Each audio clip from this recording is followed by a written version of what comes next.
శ్రీ హరివాయ గురుభ్యో నమః. శ్రీమదానందతీర్థ భగవత్పాదాచార్య గురుభ్యో నమః. శ్రీ జగన్నాథదాస గురుభ్యో నమః.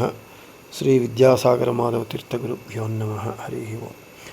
ಹರಿಕಥಾಮೃತಸಾರ ಗುರುಗಳ ಕರುಣದಿಂಗಾಪನಿತು ಪೇಳುವೆ ಪರಮ ಭಗವದ್ಭಕ್ತರಿದನಾದರದಿ ಕೇಳುವುದು ಪಾದಮಾನಿ ಜಯಂತನೊಳು ಸುಮೇಧ ನಾಮಕ ನಿಪ್ಪ ದಕ್ಷಿಣ ಪಾದದುಂಗುಟದಲ್ಲಿ ಪವನನು ಭಾರ ಭೃದ್ರೂಪ ಕಾದುಕೊಂಡಿಹ ಟಂಕಿತರ ಮೊದಲಾದ ನಾಮದಿ ಸಂಧಿಗಳಲೀರೈದು ರೂಪದಲ್ಲಿದ್ದು సంతత ನಡೆಸುತ್ತಲీ.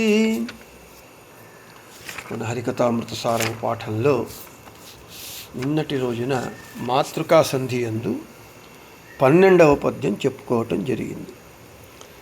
ఆ పద్యంలో మన రెండు చెవుల యందు ఏ ఏ అభిమాని దేవతలున్నారు, ఏ భగవద్రూపము ఉండి మనం వినేటటువంటి క్రియ చేయిస్తున్నాడనేటటువంటి విషయం చెప్పుకోవటం జరిగింది. ఇక ఈరోజు 13వ పద్యంలో మనోభిమాని దేవతలు ఎవరు, వారు ఎక్కడ ఉంటారు, తర్వాత మనకు స్వప్నములు పడుతూ ఉంటాయి. ఆ స్వప్నములు పడటానికి కారణమేమిటి, దాని కర్త ఎవరు, వాటికి సంబంధించినటువంటి విషయాన్ని ఈ 13వ పద్యంలో చెబుతున్నారు. చిత్తజేంద్రరు మనదొళిప్పరు కృత్తివాసను అహంకారది ಚಿತ್ತಚೇತನಮಾನಿಗಳು ವಿಹಗೇಂದ್ರ ಫಣಿಪರೊಳು ನಿತ್ಯದಲ್ಲಿ ನೆಲೆಗೊಂಡು 19 ಮೊಗ ತೈಜಸನು ಸ್ವಪ್ನಾವಸ್ಥೆಯೈದಿಸಿ ಜೀವರನು ಪ್ರವಿವಿಕ್ತ ಭುಕುವೆನಿಪ. పదచ్ఛేదం.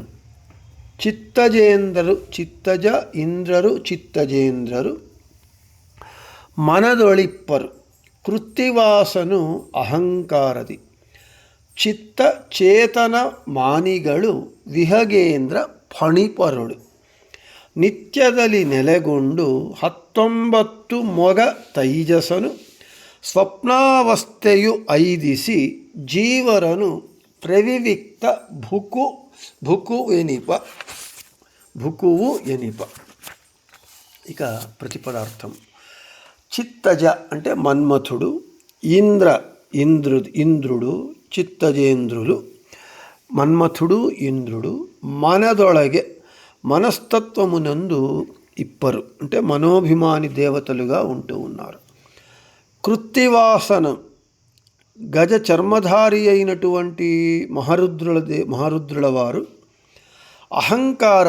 అహంకారతత్వమునకు అభిమాని దేవతగా ఉన్నారు. చిత్త పంచమనోవృత్తులయందు ఒకటైనటువంటి చిత్తమునకు అభిమాని దేవత విహగేంద్ర గరుడుని యందు చేతనమానిಗಳು జీవాభిమానులైనటువంటి ఫణిపరుడు సర్పశ్రేష్ఠుడైనటువంటి శేషుని యందు, అంటే పంచమనోవృత్తుల అభిమాని దేవతలైనటువంటి మన్మథుడు, ఇంద్రుడు, రుద్రుడు, గరుడ మరియు శేషుల యందు 19 మొగ 19 ముఖములతో కూడుకొన్నటువంటి తైజసనామక భగవంతుడు నిత్యదలి ఎల్లప్పుడూ సర్వదా నెలగొండు వాడు ఈ దేవతల యందు ఉండి స్వప్నావస్థయైదిసి జాగ్రత్తావస్థ ప్రేరకుడు విశ్వనామక భగవంతుడు. అదే విశ్వనామక భగవంతుడు స్వప్నావస్థయందు జీవుని కంఠమునందు వచ్చి జీవుడి అంటే ఈ సమస్త జీవులను స్వప్నావస్థ స్థితికి తెచ్చి 19 ముఖములున్నటువంటి తైజసనామక భగవంతుడు జీవులను స్వప్నావస్థ స్థితికి తెచ్చి ప్రవివిక్త ఆ స్వప్నావస్థ యందు పదార్థములను సృష్టించి భూకువు అంటే స్వప్న పదార్థముల యొక్క అనుభవాన్ని జీవులకిచ్చి తత్సంబంధమైనటువంటి ప్రవివిక్త రసాన్ని తాను సేవించి మనోభిమాని దేవతల ద్వారా దేహములందు ప్రకాశతః వ్యాప్తుడై జీవునికి ఆ స్వప్నావస్థ యందు కలిగినటువంటి పదార్థముల యొక్క అనుభవములను వారికి ఇచ్చి ప్రవివిక్త భుక్ అని భగవంతుడు పిలవబడతాడు. ఇక తాత్పర్యం. చిత్తాభిమాని దేవతలైనటువంటి మన్మథుడు, ఇంద్రుడు, అహంకార తత్వాభిమాని దేవత రుద్రుడు, చిత్తా పంచమనోవృత్తులలో ఒకటైనటువంటి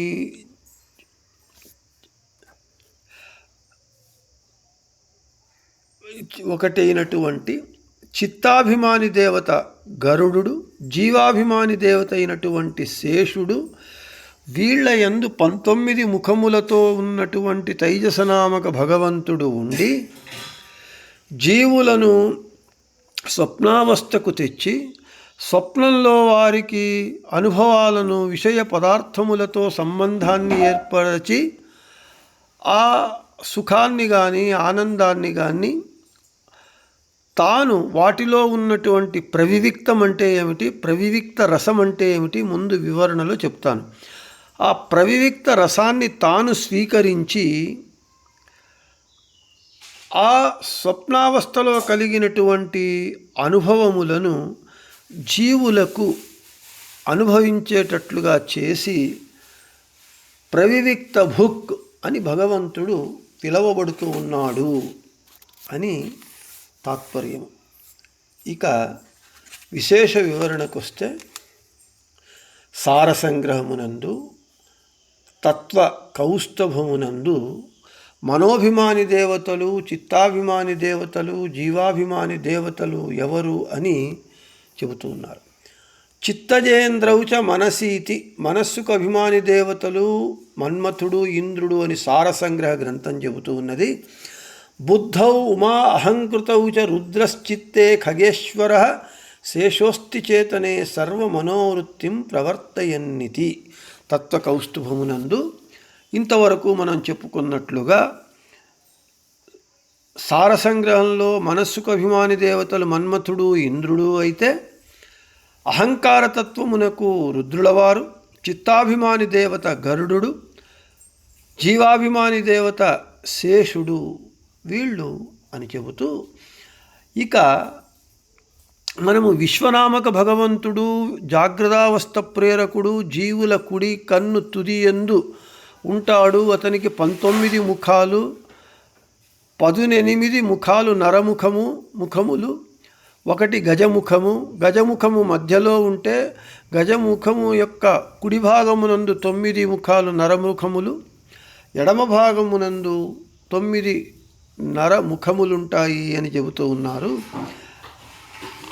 అదే విశ్వనామక భగవంతుడు జాగృతావస్థ యందు జీవుల కుడి కన్ను తుదియందుండి జాగృతావస్థ ప్రేరకుడైతే, అదే విశ్వనామక భగవంతుడు 19 ముఖములతో కూడుకొని జీవుల కంఠమునందు వచ్చి తైజసనామకుడై స్వప్నములను సృష్టించి స్వప్న పదార్థములతో అనుభవాన్ని వారికి కలిగిస్తాడు. దీనికి ప్రమాణము ప్రకాశ సంహిత గ్రంథంలో చెప్పబడుతూ ఉన్నది. 19 ముఖౌ విశ్వతైజసనామకౌ సవ్యగాన్యేవ పురుషాస్యాని మధ్యగే గజస్యంతు తయోర్మధ్యే ముఖానాం కృతమప్యుతేతి. ఇంతవరకు మనం చెప్పుకున్నట్లుగా ఆ విశ్వనామక తైజసనామక భగవంతుని యొక్క 19 ముఖములు ఏ విధంగా ఉన్నాయి అనేటటువంటి విషయాన్ని ఈ ప్రమాణంలో చెబుతూ ఉన్నారు. ఈ తైజసనామక భగవంతుడు జీవుల యొక్క కంఠమునందు ఉండి వీరికి స్వప్నములను కలిగిస్తూ ఉన్నాడు. అంటే మనము నిద్రపోతూ ఉన్నప్పుడు స్వప్నములు మనకు కలుగుతూ ఉన్నాయి. ఆ స్వప్నములు ఎలా కలుగుతాయి అనేటటువంటి దానికి ఈ వాసనా సంస్కారముతో స్వప్నములు భగవంతుడు సృష్టిస్తాడు అని. ఎలాగా అంటే ఈ జీవుని పాప పుణ్యము కర్మలకు సంబంధించినటువంటి సంచిత ఆగామి కర్మల పరిణామము జీవుని మనస్సు లోపల అంతరాంతరములందు దాగి ఉంటుంది. అంటే పుణ్యము పాపము మనకు అడుగుతూ ఉంటాం, వీనికి ఇంకా పాత వాసనలు పోలేదు అంటే ఒక తాగుబోతు వాడు తాగటం మానేసిన తరువాత వాడు మళ్ళీ ఏమైనా తాగడానికి వికార చేష్టలు చేస్తే ఇంకా వీనికి పాత వాసన పోలేదు అని అంటాం. అదేవిధంగా జీవుడు పాప పుణ్య కర్మలను చేస్తూ ఉంటాడు. ఆ కర్మలకు సంబంధించినటువంటి సంచిత తాను పుణ్యం కానీ పాపం కానీ కర్మను చేసి ఆ పుణ్యాన్ని మూటగట్టుకొని ఉంటాడు. సంచితము అంటే ఆగామి ముందు వచ్చేటటువంటిది. ఈ విధంగా ఆ కర్మల పరిణామము మనస్సు యొక్క లోపలి పొరలలో దాగి ఉంటుంది. అంటే ఈ మనకు ఆ ఒక వస్తువు యొక్క ప్రభావం మన మీద పడుతుంది, పరిణమిస్తుంది అని అంటాం మనం. ఏదైనా ఒక చూడరాని దృశ్యాన్ని చూచినప్పుడు కానీ ఒక అద్భుతమైనటువంటి దృశ్యాన్ని చూచినప్పుడు కానీ వాటి యొక్క ప్రభావము మన మీద పరిణామం కలుగుతుంది. ఆ విధంగా ఆ పరిణామము మనస్సు యొక్క లోపలి పొరలలో దాగి ఉంటుంది. దీనినే సంస్కారము అని అంటారు. ఈ సంస్కారము జాగ్రత్తావస్థయందు అయినా మనము మంచి పనులు చేయాలన్నా చెడు పనులు చేయాలన్నా మనము చూస్తూ ఉంటాం. మంచి వాతావరణంలో మంచి సంస్కారయుతంగా మంచి పెంపకంలో పెరిగినటువంటి వాడు మంచి పనులు చేస్తాడు. చెడు వాతావరణంలో చెడు అలవాట్లతో పెరిగినటువంటి వాడు చెడు పనులు, అదే సంస్కారము అని అంటూ ఉన్నారు. జాగ్రత్తావస్థ యందు అలా చేస్తే అదే సంస్కారాన్ని వాసన అని అంటూ ఉన్నారు. ఆ మన మనస్సులో ఏ పరిణామములు లోపల దాగి ఉంటాయో చెడు కానీ మంచి కానీ ఆ పరిణామములనే ఆ వాసనామయ సంస్కారము చేతనే భగవంతుడు మనస్సు ద్వారా దానిని స్వప్నములను సృష్టిస్తాడు. స్వప్నములను సృష్టిస్తూ ఆ స్వప్నములను సృష్టించడము అని అంటే ఎలాగా ఈ మానసిక వాసన సంస్కారముల చేత ఉత్పత్తి అయ్యేటటువంటి వస్తువులను ప్రవివిక్త వస్తువులు అని పిలుస్తారు. ఆ స్వప్న అనుభవానికి సంబంధించినటువంటి రసమునకు ప్రవివిక్త రసము అని అంటారు. అంటే భగవంతుడు స్వప్నంలో మన మానసిక వాసన సంస్కారములతో సృష్టించేటటువంటి వస్తువులు ప్రవివిక్త వస్తువులైతే స్వప్నమునందు మనకు అనుభవానికి వచ్చేటటువంటి రసము ప్రవివిక్త రసము అని అంటారు. ఈ విధంగా 19 ముఖములు కలిగినటువంటి తైజసనామక భగవంతుడు కంఠమునందుండి స్వప్న వస్తువులను సృష్టించి వాటిని మనకు దర్శనము కలిగించి వాటిని అనుభవానికి తెచ్చి అతడు ఏం చేస్తూ ఉన్నాడు, ఆ స్వప్నంలో ఉన్నటువంటి తనదే అయినటువంటి స్వాఖ్య రసాన్ని తాను స్వీకరించి ఇక ఆ పదార్థములతో మన మనస్సుకు కలిగినటువంటి సంబంధము అనుభవం వాటిని మనకు జీవునికి కలిగిస్తూ ఉన్నాడు. ఈ విషయం ఎక్కడ చెప్పబడింది అని అంటే వరాహ పురాణంలో చెప్పబడింది.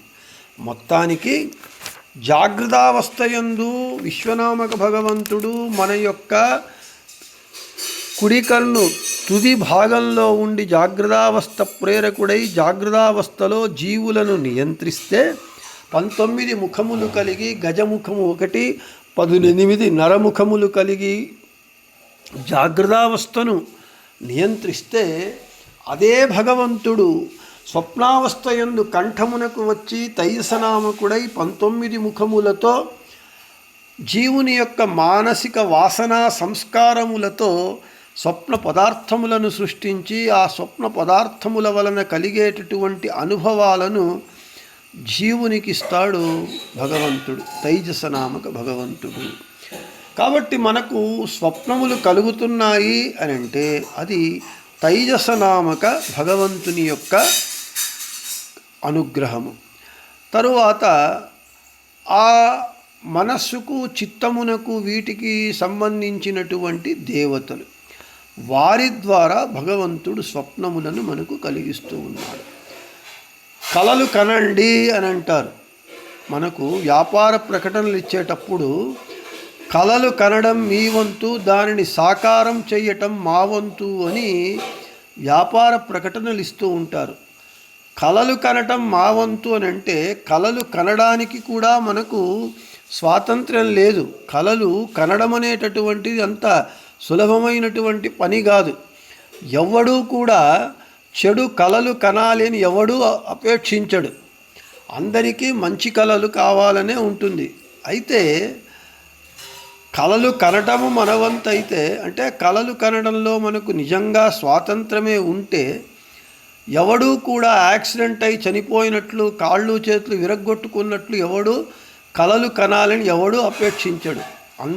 అందరూ మంచి కళలను కనాలి అని అనుకుంటారు. అయితే మనకు మన ప్రమేయం లేకుండా మంచి కళలు పడుతూ ఉన్నాయి, చెడు కళలు మనం కంటూ ఉన్నాం. అర్థాత్ స్వప్నావస్థ యందు కూడా మనము అస్వతంత్రులము. స్వప్నావస్థ యందు కూడా భగవంతుని అధీనంలో మనం ఉంటాము. భగవంతుని అధీనానికి లోబడి మనము కలలను కంటామే కానీ మనము స్వతంత్రంగా కలలు కనలేము.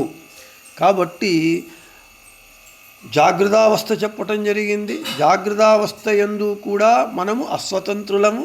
మెలకువగా ఉన్నా మనము చెయ్యాలి అనుకున్నటువంటి పనిని మనము చేయలేము.